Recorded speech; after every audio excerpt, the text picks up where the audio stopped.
Yo, what's up, and welcome back to another episode of The Movie Newbie. I'm your host, Breathless, and as usual, I'm joined by the two guys, the two legends who are making a comeback from that Oppenheimer episode. Hope you guys like that little summer blockbuster thing we were doing. But yeah, how about you guys say hello, Ollie and Raph? What is up? Bonjour. I thought I'd come in with the energetic hello this time. Yeah, usually it's Raph doing it, and then I give it like a week. Hi. Share the load. Share the energy. Yeah. Well, the thing is, like, Raph could never say hello. It was always like... It's a monologue. Yeah. So Always had to be different. Yeah. It's like a story about my life. So when I was 4 years old, I remember, Yeah. Also, we're live on multimedia right now. Multimedia. Yo, what's up? Hi. How's it Yeah. going? Hey, I'm gonna look straight into the camera. Hey, camera one, camera two. Testing. We are all live. Yeah, we're trying to see if this camera thing works. We want to get some clips into Instagram and TikTok shorts or whatever. YouTube? Are we doing YouTube? Yeah, we'll try YouTube too. Yeah. I mean, Vimeo? Vimeo? YouTube Does that exist still? Yes. Oh, yeah. But yeah, that's like short films and stuff now, Yeah, right? It's yeah. become Yeah. more niche. Yeah, Yeah. or screeners. I'm just naming all social platforms. Social platforms. If we are talking about that, I'm on Letterboxd now. Oh, yeah, me too. Oh, welcome Yeah. to the Yeah. tribe. Yeah. So can we follow each other? Yes, Yeah. I'm following Raph. Okay. I'm How following, does this work? It's just like Instagram, but Basically, you just find someone's I handle. stopped using it. Yeah, yeah. So I I'm like, remember when here's I first another got it. app. Yeah, I first got it, and it was like, put in the movies that you like, and I was like, I spent I think an hour and a half like going through films, like rating it and saving it, and then I just got so bored of doing that. I try to do it after films now. Yeah, Letterboxd is great. I really enjoy it, but it's a lot of data entry, and a lot of people would argue we already have too much of that in our lives. Well, I kind of love because I write reviews as well. Like I write full reviews for every movie. Okay. And sometimes like I've seen a movie, but I've got like nothing to say about it. It's interesting or lightning. So I literally sit there for an hour before going to bed trying to think of something, and Naring is like, what are you doing? Just like relax, go to bed. No one even cares what you've written about the movie. I used to do that for Yelp. I care. Well, I don't know if Letterboxd does this, but like Yelp back in the day, they used to have like Yelp Plus or something, and if you wrote enough into their streaming reviews, service. I don't know. It's like, we have the best food network, but I hear Friends is on there now. Yeah, it's really good. Central Perk. What was I saying? Oh yeah, so on Yelp, the more reviews you did, the more likelihood that you'll get chosen to be in this Yelp inner community, and they send you to like free events and free restaurant openings. That's what's so up. Letterboxd, if you ever want like to have like a cool thing, you should try and do that. I wonder, but like for movie screenings and stuff, it would be cool if they did kind of like a movie kind of deal. And we'll sponsor them. Yeah, we will. Episode. We will sponsor you, Letterboxd. Yeah. Come on, Letterboxd. Letterboxd, sponsored by the movie Newbie. I don't think or the movie Newbie sponsored. The great thing about Letterboxd is that I don't think it actually needs any marketing help. Like it's grown so much through word of mouth. I think movie podcasts like our own just do all of the advertising it needs for it. Like I found out about Letterboxd purely through podcast. It wasn't a sponsorship deal. Movie podcasters just like to talk about it. Yeah.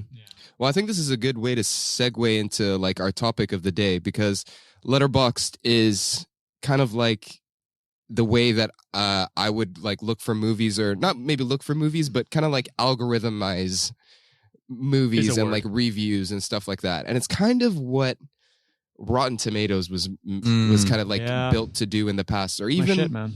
Would you call it like an aggregator? Yes, that's exactly exactly what it's called. Okay. So those websites like Rotten Tomatoes, Metacritic, those are the two big ones, but there are others. They're called critical aggregators or review aggregators, and that's effectively what they do. All right. Well, let's just get to it. Yeah, what's up? Ollie, Sure. you found an article or like a yeah. So I found an article on Vulture. Been drawing a lot of attention in the film and pop culture community. I wanted credit the author of the article, but the paywall just popped up on my screen for this. I got my one free article for the week month. or for the month exactly. So sorry, I can't tell you who wrote it, but the article is called "The Decomposition of Rotten Tomatoes." Rotten Tomatoes still has Hollywood in its grip. And I don't know if you guys have read this, but I'll just summarize it really quickly in 3 points. Basically, it sort of gives an overview of how Rotten Tomatoes has become an outsized presence in film culture and in film marketing culture, and how we view films, how we watch films, how studios get people to watch films. And it basically boils down to 3 points that it says Rotten Tomatoes has become an irreplaceable presence in our consumer culture and has effectively replaced the voice of independent critics. So days used to be that you would follow a certain critic or a couple of critics that you really admired and liked, and they were who you would trust when it came to finding out what movie you wanted to go see in theaters that week. Now people go online if they want to see a movie, or if they want to see if they want to see a movie. They go online and they check the Rotten Tomatoes score. Yeah. Yep. It's taken the place of trusted voices in pop culture, and this is coinciding with film criticism as an industry effectively dying, unless you're on TikTok, which is another conversation. Yeah. The second point is that studios, and this is the most frightening thing, in recent years, this article demonstrated how studios and PR companies have found ways to manipulate the Rotten Tomatoes system to boost the scores of movies and influence reviews, including paying online critics to post positive reviews and hiding or drowning negative reviews. Have you ever had the feeling where you saw a film and it had like an 80 or 90% on Rotten Tomatoes? Yeah. And you're like, holy God, that was either a bad movie or a very mediocre movie. Yeah. And then you check that it's got like 16 reviews. Yeah. And all of them are by people that you've never heard of, and they all just so happen to be positive. Yeah. So that's an increasing phenomenon. It's being, it was, they, in the article, they profiled this one PR company called Bunker 15, which is behind a lot of this. I won't go into detail because it'd be really boring and you can just read the article, but it's super nefarious and really problematic. And then the third and final point is that Rotten Tomatoes scores for films have statistically increased in the last few years. So, they did a study where in, I think it was 2018 or 2017, the average Rotten Tomatoes score for a movie that was released was about somewhere in the 40s to 50s. Now it's over 60. So that's all, again, contributing to this sense that A, studios and PR companies are finding ways to manipulate the scores to market their movies better, and B, that these scores are becoming more and more meaningless, perhaps, and are taking the place of considered criticism, and actually like making people just look at film as content that if it doesn't have a certain score, then there's no point to even consider it. So yeah, that's the general gist of the article. I thought it was really interesting, and it kind of throws a lot of arrows at targets that we're seeing in our present day society. And so I guess I just wanted to chat with you guys about your thoughts on this, but also Rotten Tomatoes and aggregators in general. Like, do you use them a lot? Do you feel like it influences how you watch things, how you approach movies? Well, like, I don't know about you guys, but from the beginning, like whenever I heard about Rotten Tomatoes, I never trusted the score. I would only trust like because they would have a critic score and they'd have an audience score. Yeah. And those always like varied. So I'm not exactly sure if that has changed and they're more similar now. But I remember the criticism for the Rotten Tomatoes was used as a way to criticize Dave Chappelle when he came out with that special that had special? A lot of there was that his last Netflix special that got like a lot of hate on him. And there was like a huge disparity between like what the critics rated it, which was like a very, very low score. I think it was like 15%. And then the audience ratings were like closer to like what the 70 or 80, what the people wanted. So I don't know if like what you're talking about happened in reverse. Like maybe the critics were paid to make like have negative reviews on it. I think mostly or is it mostly used to like bring things up like the Flash? Yeah, mostly it was like, so they gave a case example of a film called Ophelia that came out like I think like in 2018 or 2019 that had Daisy Ridley in it. It was kind of like a feminist retelling of Hamlet. And what happened was that it premiered at Sundance, got reviewed kind of poorly, mixed. So it had like something like 40% on Rotten Tomatoes. Then this PR company was hired to look at its advertising before it was released for the major public. And what they did is they contacted online journalists who weren't established critics and said, hey, if we paid you $50, would you go and review this movie at a private screening? Okay. And they wouldn't tell you we're going to... it has to be positive. But because you're paying someone, then it's immediately become suspect. And if the review that this person handed in, these critics handed in, was not positive, then they wouldn't enlist it on Rotten Tomatoes in the first place. And through all of this chicanery, that review, the score went from 40s to about high 60s, early 70s. Yeah. And it was picked up by a distributor and was released in theaters.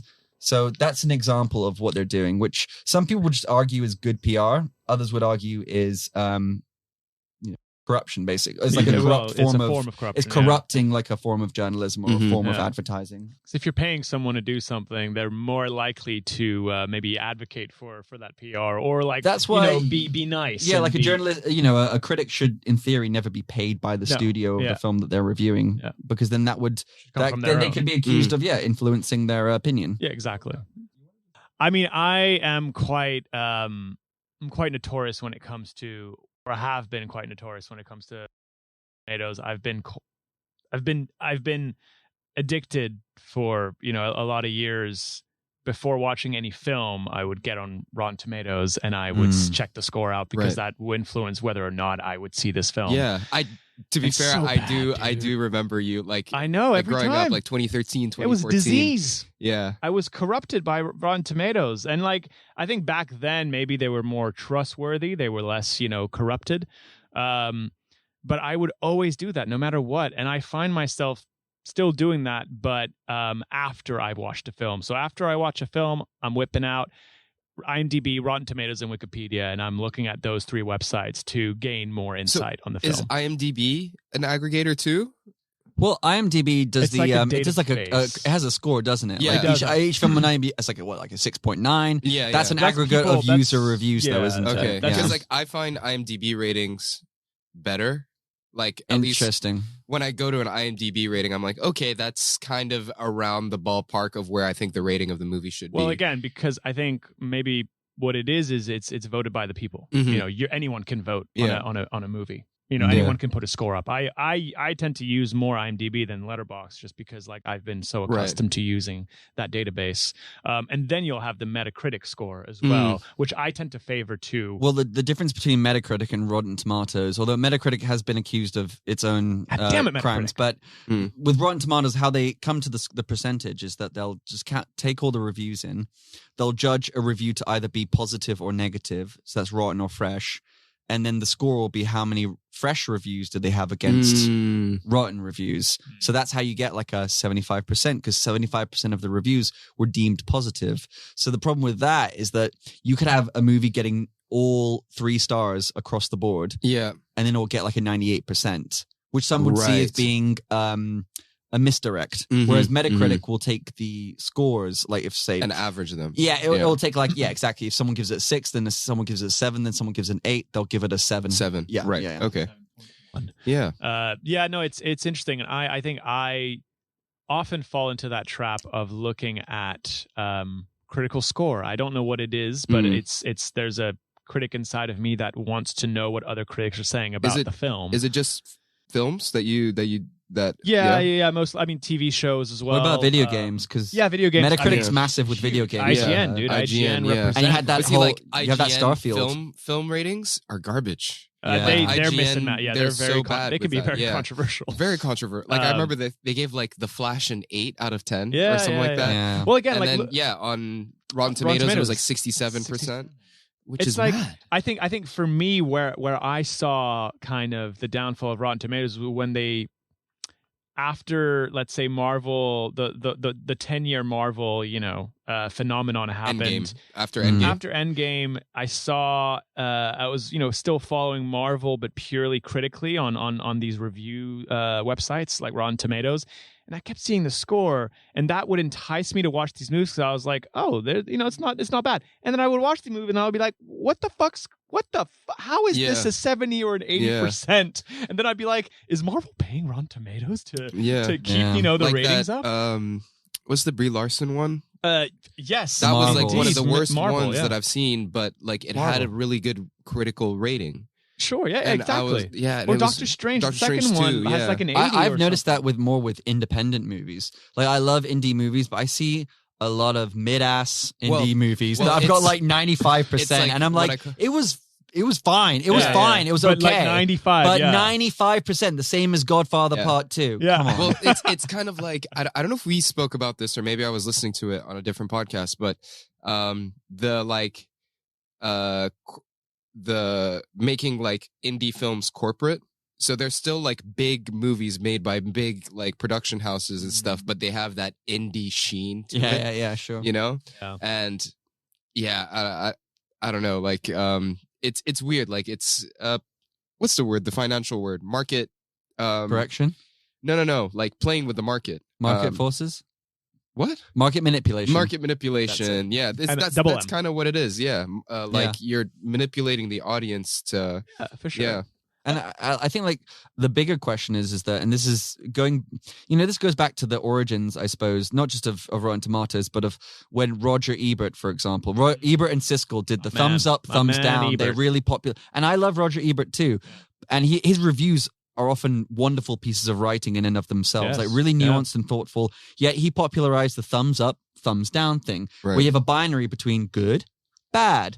And that's, anyone who's worked hard on a piece of art knows that you don't have to like my piece of art, but to dismiss it as good or bad, that's it, without any sort of nuance or elaboration or eloquence is wrong. And that is that kills artistic expression. And it's kind of like the discourse. It kills the discourse. Yeah. It's kind of like getting a Michelin star, it's incredibly, it just blows my mind, the fact that I think in London or the entirety of Europe, there's only like one African restaurant with 1 star or something like that. And there's definitely restaurants that make good food and that they don't have stars, but because of this whole like weird critique kind of thing, well, it's the critical world we live in, and I think like one of our former guests on the show, Maite, hated, really disliked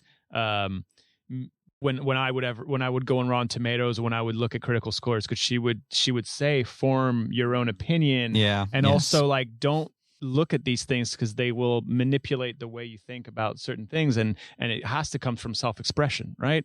So I think it is, like you said very beautifully, it is, and like you alluded to with the restaurant, it is something that like form your own opinion on these matters, on these subjects, on these films, because that's the only way where you can say to yourself, okay, what did I like, not like, instead of trusting some corporate fucking website. But is maybe the responsibility on us to dig deeper rather than to just look at the number? I think so. So like if you go to these critics' reviews and you read them and you're just like, nah, that's a bit weird. Like I often do that, right? So like let's say these examples with the Marvel films where I was like, this seems odd, like it got an 80%, whatever. I will look into it and then I'll, form a negative, point of view on the film. But at least, I don't know, you go out there and find out for yourself, right? It's like with any piece of music, or it's like with any piece of art. Art is made to evoke something inside of you. So like go look at it yourself. But I think everyone should do that. I think everyone should try and form their own opinion and not be influenced by outside opinions. But unfortunately, we live in a completely subjective universe. So, it's impossible not. We don't live in a vacuum. So as much as we like to, I think it's almost impossible not to have your opinion on something influenced by some outside factor. No, and that doesn't mean like, I'm not just talking about reading a review before you go to see a film or hearing what your friends have said about it before you go see it yourself. I'm talking about like, this is getting very abstract, but like if you had a good day or not, or a good sleep the night before, or if you watched it in like a comfortable chair or something like that, or if your girlfriend just dumped you right before you went to the cinema, like these things will influence your, and that's why I think that there's no such thing as like a pure opinion. And that's why actually that's why I always say watch a film more than once. If you can, if you want to. I've been shocked by how different my opinions are on films when I've seen them more than once. Well, a former guest, like where you guys weren't on the show, but Amar, I think, if I'm not wrong, he watches a film 3 times in the cinema. Wow. That's dedication. Like literal. But he's also doing like a master's in film right now. Shout out to Amar. Shout out to Amar. So like he, it's crazy like how his opinion changes on a movie and he feels like he needs to watch it multiple times in a cinema. It's like when I watched Oppenheimer with Lorna, we watched it at Genesis and was kind of off. Yeah. The seats were a bit too uncomfortable for a 3-hour film. Tumultuous experience. Whereas we saw it in a fucking nice ass theater. In a comfortable, in a, what was it called? Electric cinema. Very prestigious. Which anything, again, like I think there may be an experience that was robbed from it just because maybe we were too, at least for me, I might have been too comfortable. Did you guys go to the one in Portobello? No, we went to the one in White City. Okay, it's a new one then. Yeah. But the one in Portobello was built before the A-bomb was built. So it's pretty crazy. But that is cool. That is really cool. But yeah, I mean, it's such a brilliant topic that you brought upon, the show, because it really, I don't know, it kind of makes us think about how we view films, and this is what we do. We critic films too. We're critics. I mean, we're technically critics as well. We're cinephiles. We're critics. We enjoy watching movies, and then we enjoy talking about them. And when we talk about them, we obviously have a subjective, judgment on the pieces that we watch. And I wouldn't be surprised if they're just to demonstrate the influence of things like Rotten Tomato. I'd be very hard pressed to think if there's a single film we've reviewed on this podcast that had a lower than a 75% on Rotten Tomatoes or lower than an 80%. True, we only review great films. Or maybe we only think they're great because they've been well received. Ooh. Yeah, probably. I don't know. Has there been a film that we've reviewed which has not been was not well received when it came out? Maybe The Warriors. Yeah, maybe The Warriors. I think Scott Pilgrim. Yeah. Scott Pilgrim didn't receive. Still positive. It was positive. Jaws. Jaws was a no. There was a film that wasn't a hit when it first came out, but then it became like a cult classic. Wet Hot American Summer. Oh yeah, I guess that could go. That could go in there. It wasn't. You punched a nerve on all. He's like, "Don't you talk shit about Wet Hot American Summer." And you weren't here for that episode either. Oh yeah, I think you were. That was Wet Hot American Summer was savaged by critics. Yeah, it was. Wasn't it? Same with The Warriors because it was too violent. What else? That's a great movie. I remember what but films these things we've have seen. become now cult, phenomenons. Cult. Rope. The band. Hitchcock. Rope. But those movies came out in a time before Rotten Tomatoes, right? Yeah. Where people just read a review. Do you think Rotten Tomatoes would have made it above 75? Well, you can check now. Yeah, now it's probably 100. I would say 90. I just wanted to add one last thing to what you were saying about Amar, because I think that's cool that he goes to see a film 3 times in the cinema. Mm-hmm. I once heard someone say that it's good. Yeah, the reason why you should rewatch a film is because when you go to see a film for the first time, you're experiencing it you're watching the film based on what you expected it to be, and you're judging it against that. Whereas when you see a film for the second time, you're seeing it for what it actually is. Because everyone has preconceptions, especially if you watch trailers or you've heard something or you read a blurb somewhere. Yeah, and so you're often criticizing it because it's not playing out as you expected. But when you see it the second time, you're like absorbing it on its own terms, basically. It's kind of like driving to work or driving to school, where you take the same route every day, but every day you notice something a little bit different. It's kind of similar to that aspect. My teacher always says, my viewpoints teacher, Mr. Adam Marple, who we've had on the show as well. We're shouting out to all the Theater of Others. Okay, Theater of Others. He always said, never take the same route. Always try to find a way to change and that. You kept showing up late. Yeah. Why? He's like, you told me to, man. Dude, I came from Johor Bahru. I think what he was trying to allude to is that even if it's like a minor change, it opens up creative walk backwards pathways. To work. Moonwalk to work. Honestly, do anything else but the same monotonous fucking thing. Yeah, no, absolutely. I it opens up creative pathways in your brain, literally, because you're discovering something slightly new every day. So, I guess we can close. Let's park that bus. Yeah, let's not eat that tomato. So I was gonna, as to close it. Well, I don't know. I just had a little brain fart over there. But I don't think I've ever really been one to look at critic ratings. I have you two to tell me what to watch and what not to. I think we should be better with that. I should be better with that. I think going back to the idea of finding people whose thoughts, who critics, whose opinion matters to you, or whose I don't know what I'm doing. Yeah, you're doing a lot of this. Doing a lot of that. This fucking opinion, this fucking Rotten Tomatoes. I don't know who he is. Find out voices on the internet or in a magazine or wherever you or on a podcast who and if they talk about film in a way you like, listen to them. Maybe hear what they have to say about a film, even if they don't like it. Listen to the movie Newbie. But then also I'm don't always listen to the people that you like. Like you have to listen to people that you don't like to build an opinion. Don't be in a bubble. Yeah, exactly. Well, like, some of my favorite critics from film history, they often, I disagree with them on a lot of things. Like Pauline Kael, one of the best critics of all time. She's great. She was fantastic, an incredible writer. She hated a lot of movies that I loved, and she loved a lot of movies that I hate. Same with Peter Bradshaw, another guy. You need friction. You need friction to form opinion. Yeah. On that note, let's finish. We're done with this conversation now. Yeah, great. Okay, great so segue. are we segueing to Raph's thing or just the general? Let's do what we've been because like I have a good segue to your. Oh, you do. Yeah, to the theme. Let's segue to me, and then we usually end with. We usually end with the theme, but yeah. like I feel like this is a good. All right, go ahead. Just for the segue. Just because, basically Raph's theme, which he's going to introduce, came about because these directors and filmmakers started off as critics. Word. Yeah. So maybe, I'll just put that there. I'm not going to say too much. Cahiers du cinéma. Exactly. Yeah. But do we want to continue or do we want to just say what we've watched? Let's do the normal format. So if we watch, then I'll finish because then the listeners out there know exactly what to expect at the end. Yeah. But keep film critics in your mind. Keep Cahiers du cinéma in mind. All right. So what have you guys been watching then? Nothing recent. I like to report. I mean, nothing recent. You've been no recent on films. holiday too, so I've been on holiday. But the one film that I guess no. To be honest, I have been watching some fucking quality movies these past 2 weeks. So ever since I came back from Morocco, I've had to watch Casablanca. I mean, I had to. Why?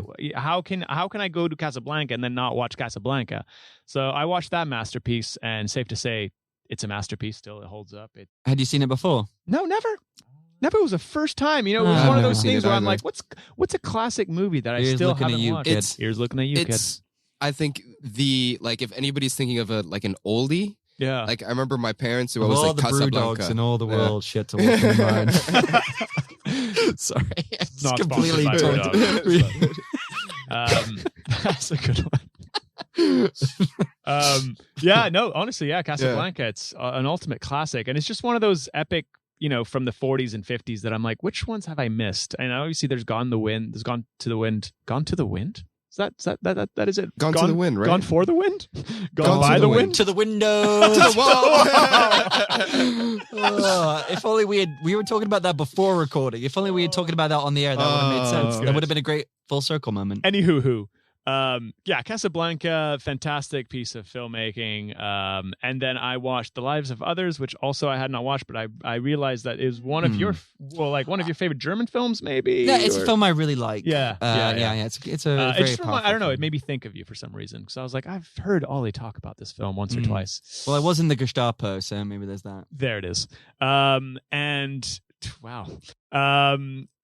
I watched my first Bob Fosse film, All That Jazz, where the jazz hands came from. Great movie. Great. I mean, I was completely galvanized by that film. And Rod Scheider's performance, who, as an actor, wow, I mean, the fact that he did, in the 70s, he was just this. Anyways, and then I'll just round it up at 3.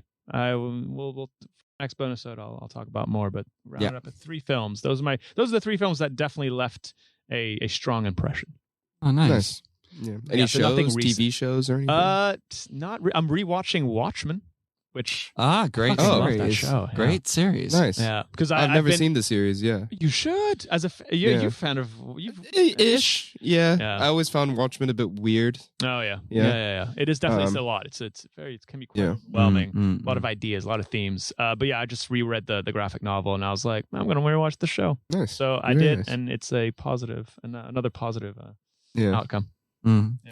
What have I been watching? Yeah, not a ton because I've been traveling quite a bit recently, but I've been on back on the movie, but on the movie hype boat. recently. Yeah, a lot of people are back on it. Yeah, I know. I don't know if there's something in the air perhaps, but there's a lot of good movies. We're slowly creeping towards award season, so you're seeing more good films come out.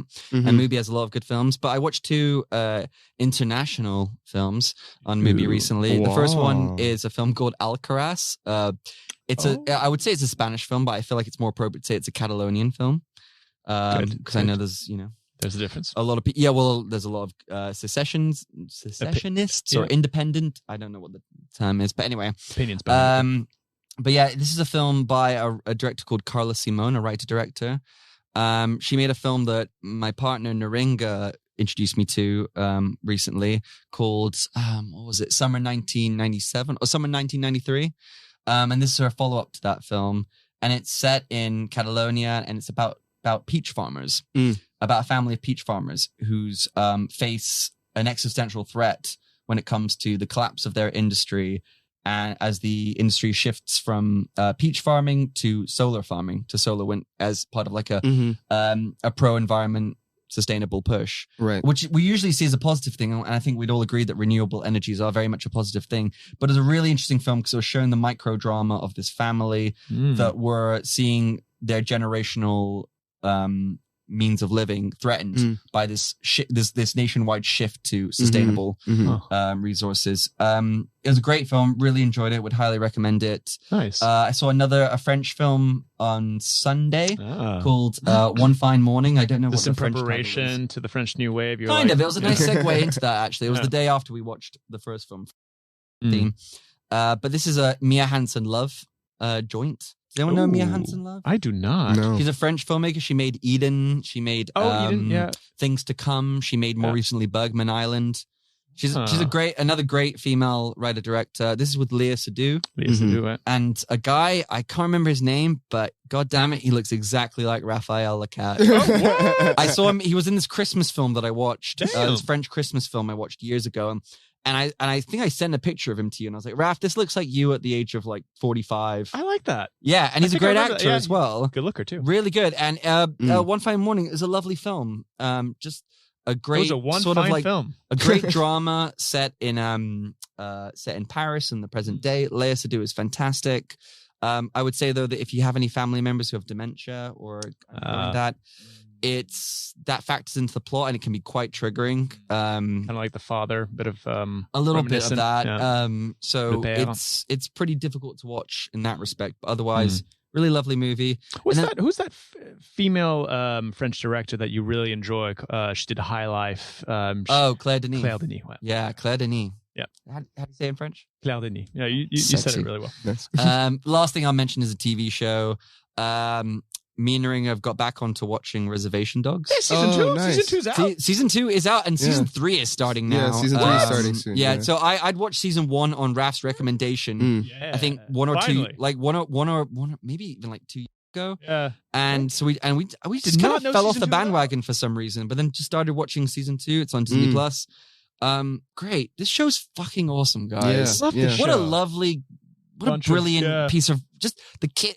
It's great. And the lead looks so much like Jabril. Yeah, he does.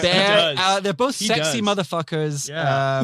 But it's a great like drama comedy highlighting a community that Very unfortunately isn't in front of the camera nearly enough. And that's the native. Well, I'm so like I know that I don't know what the preferred terminology is. Sometimes I know it's like Native American as opposed to Indians, but then I saw on the show I've heard that some Native American people prefer to be called Indians. Yeah. So I would just say indigenous peoples from America. Yep. Great show, great little show. I think it's doing its final season soon. So check it out, everyone, please. It's an FX. Yeah, it's an Nice. FX show. Yeah. Well, I've caught up on The Bear. Oh, The Bear. Like halfway through season 2. Cousin. Hey, Cousin. Yeah, so that's been really good. Chef, corner. Yeah. Corner behind you. Corner. Yes, chef. Yes, chef. I really liked it. Yeah, it's really good. But I'm kind of tired of like stressful comedies. Yeah. Can we have like just a normal comedy? I mean, I don't think it was supposed to be a comedy per se. I mean, it's a dramedy. I'll say that. Yeah, it's a dramedy, but it's definitely stressful. Definitely, it's so stressful, man. It's not. Yeah, but just in general, like any comedy that comes out is just so like not comedic. Like maybe the situation is comedic. I found this with like most comedies nowadays. They're not like ha ha ha, like that's the joke, I'm gonna laugh at it now. It's very like deep Or it's like, haha, my life is shit. Yeah, and it's just like, I don't want to I don't want that. I just you need want like a sitcom. It sounds like you need a sitcom. You know, like a Scrubs or something. Watch Malcolm in the Middle, man. I've been watching that shit. Yeah, it's brought me joy. I mean, I do watch a lot of like That 70s Show when I'm yeah. But yeah, other than that, right now, yikes. So other than that, I guess a recent film that I've seen is Passages, which is a I really want to see that. Canal A24.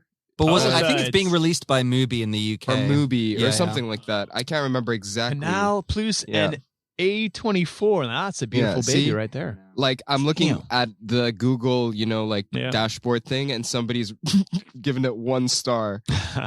Although I would give it a 5-star out of 5. It's fucking amazing, beautiful film, and it features Franz Rogowski. Franz Rogowski from Victoria. The guy. The Club Gudenscheid.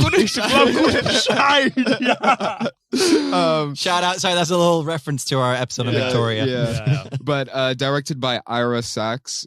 I love that film. I love that filmmaker, Ira Sachs. So if you haven't seen Passages, you should definitely go and watch it. It's a very about a it's like a love triangle kind of thing. Ben Wishaw's really in intense. It well, right? Who? Yeah, Ben Wishaw's in it, and the beautiful, extremely amazing Adele. I don't know how to pronounce her last name. It looks Greek. Exarchopoulos. Is that how you would say it? Yeah. Sure.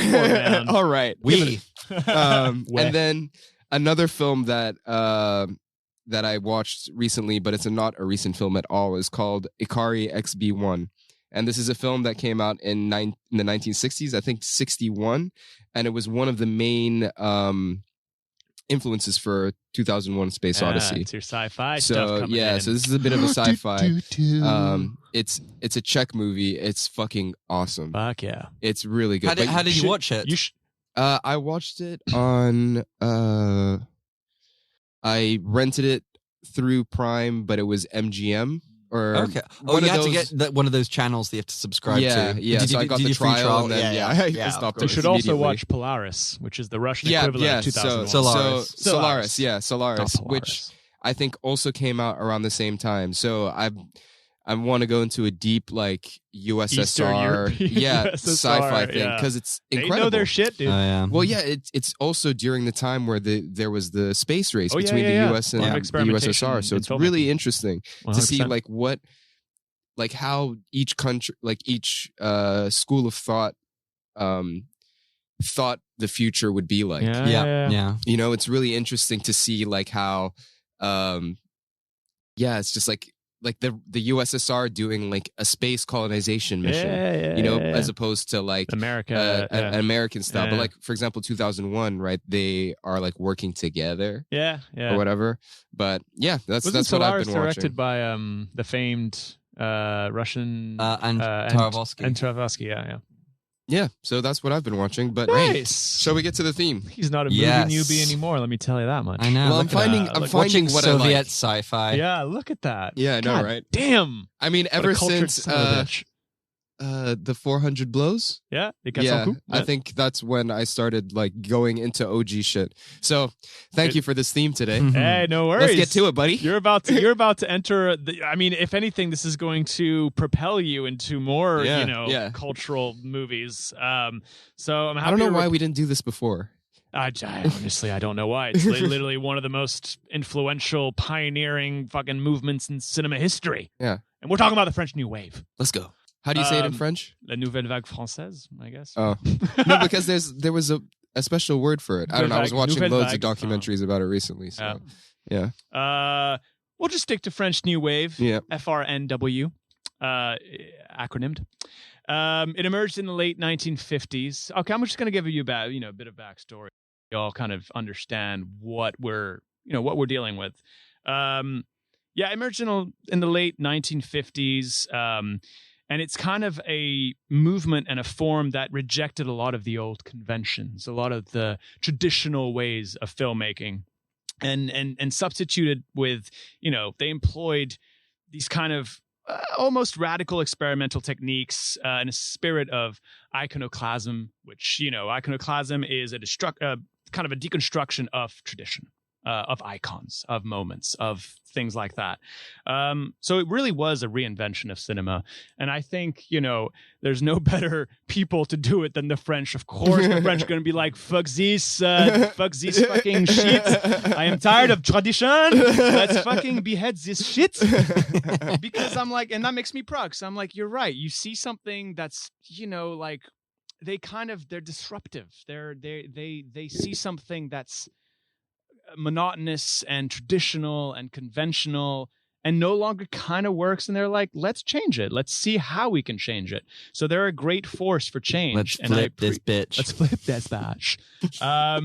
So I think, and they do it in a radical but yet beautiful way, so the new approaches to this technique would often be in its editing and its visual style and its narrative, and also in its existentialism, sorry.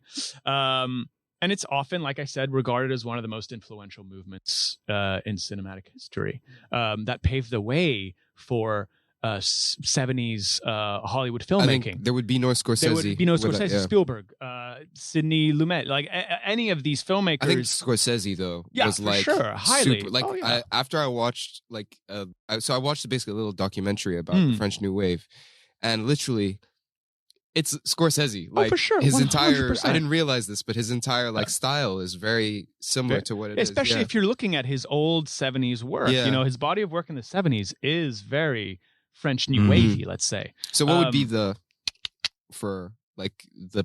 this is what makes a French New Wave? Well, again, like I like to think... $1 million question right there. Yeah. And I think we're going to come into that with these movies that I selected, and you'll understand. But I think, again, like the approaches, the techniques that come into play are usually heavily in its editing format. It's a different way of editing. They usually do like kind of these super cuts or these fast jump cuts. Visual styles, my favorite, the long shots, the single takes. They have a lot of that in the French New Wave. And they also operate in a guerrilla style filmmaking, which I don't know if we heard that, but that's, like an idea in my head. They kind of use this guerrilla style filmmaking where they only use, a handheld camera, and they have very minimal setup. No extras. No extra. No, they use the city as they their use the extra, city. which They often cast like non-professional actors. non-professional actors. Yeah, usually like they'll maybe put one professional or semi-professional and then cast everyone else as non-actors. But it's really my style of filmmaking because I love the guerrilla style filmmaking. That's I think the purest, rawest form of filmmaking. And as much as I have been a background actor and I love background actors, you can tell when there's a background actor. Whereas with these films, there's a sense of liveliness to each space, to each environment, because you're like, oh, these are real people. Yeah. So there's all of that kind of make a French New Wave film. And also they just defy expectations. They defy convention. And you will notice it because if you have been influenced by Hollywood era films like in the 1940s and 50s, you will know that this is, I'm watching a very different style of filmmaking here. And just a brief, I guess, where they coined the term French New Wave is from, which we've mentioned before, the Cahiers du Cinéma, where Jean-Luc Godard and François Truffaut originated from. They were critics and cinephiles from this well, that's where the original batch of French New Wave filmmakers came from. This is it. Yeah. So critics. 30 years from now, we're going to be getting our Oscars for writing. I would like to think. Manifest. It's going to happen. And so there was the Cahiers du Cinéma, which had a large community of cinephiles and critics that later became directors, and then there's also the Left Bank community, which employed a lot of people like Agnès Varda, Chris Marker, Agnès Varda, who we're going to talk about as well. So this is kind of like the foundation of French New Wave, and the films that we're going to be talking about, and I'll say them in English. The first one, À bout de souffle, from Jean-Luc Godard, a 1960s film, and I think one of the quintessential French New Wave films. Can we ask what the English title is? Breathless. Right. There it is. Just kind of lamer in English. It is. But it It means is. something of soufflé. No, No, a bout de bout means out of breath. Is breath. Oh, okay. Is okay, like okay. breath, yeah. Right. And abu is like at the end. No, it's of not breath. like out of dessert. Because like in Arabic, Abu Soufflé is Baba Soufflé. Which hey, we talked about kind of the Arabic New Wave as well. This Saudi New Wave. And then, so that is a Jean-Luc Godard film, and I think one of the quintessential French New Wave films that really paved the way for that movement. And then we are going to tap into a rich tapestry of Agnès Varda, who Agnès Varda is probably one of my favorite filmmakers of all time, and she was a pivotal female director that also established herself as the French New Wave pioneer. And we're going to check out her film Cleo de 5 à 7, or Cleo from 5 to 7, which is, again, another brilliant film. And then we're going to end with, I guess, the master himself, with François Truffaut, and a film that he directed in 1962 called Jules et Jim, or Jules and Jim. So these, I think, 3 films will help color what the French New Wave is all about. Hopefully it will educate, it will inspire, and it will admire, and I don't know, and maybe shed a lot of love in your light. Well, that was Light. very well put. Yeah. And then shut down at And the then end. you shut down at the end. Like too much brain power. He had a Biden moment. I did. Very. Oh, Then, sure. I am sleepy. I'm gonna go to bed. I'm gonna go to bed now. American people. You just gotta like. All right, and now, and thank you for that. And I guess we're done with this episode. That's so it. yeah, that's it. We're getting to the next one. Yeah, we're out of here, or are we? Wink, wink. So yeah, thanks for listening. Checking out the show. We're back for another theme and 2 more themes after that. Yeah. We're back. We're back, baby. We're back. Cowabunga, bro. Straight into the... And yeah, catch you next time. Don't forget to like, share, subscribe, comment. Give us them 5 stars. You're seeing this live and direct on the camera. So, catch you later. Bye-bye now.